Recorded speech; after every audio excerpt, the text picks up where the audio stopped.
आगामी निवडणुकीसाठी भाजप सज्ज, उद्याही निवडणूक लागली तरी भाजपा तयार. मंत्री बावनकुळे यांचं वक्तव्य. तर स्थानिक स्वराज्य संस्था निवडणुकांशिवाय स्थानिक विकास होऊ शकत नसल्याचा बावनकुळेंचा दावा. संजय राऊत मानहानी प्रकरणी मंत्री नितेश राणेंना दिलासा. न्यायालयात उपस्थित न राहण्याबाबत सशर्त परवानगी. 2000 रुपयांच्या जात मुचलक्यावर जामीन. रणजित कासलेवर सीबीआय चौकशी लावा, करुणा मुंडेंची मागणी. रणजित कासले रोज नवनवीन खुलासे करत असल्याने चौकशीची मागणी. मुख्यमंत्री देवेंद्र फडणवीसांच्या उपस्थितीत सह्याद्री अतिथीगृहावर संध्याकाळी 4 वाजता बैठक. बकरी ईदच्या पार्श्वभूमीवर कायदा आणि सुव्यवस्थेचा घेणार आढावा.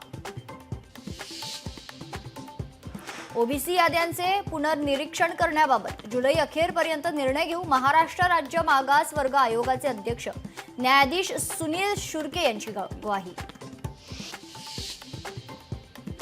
843 तोड महिलांनी काढली गर्भपिशवी. बीडमधील धक्कादायक बाब समोर. सर्वाधिक महिला 30 ते 35 वयोगटाच्या असल्याची माहिती.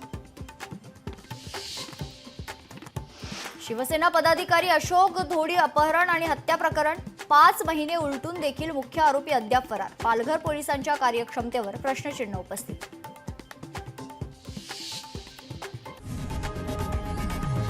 लोकशाही मराठी ऐका, पहा, जागरूक रहा.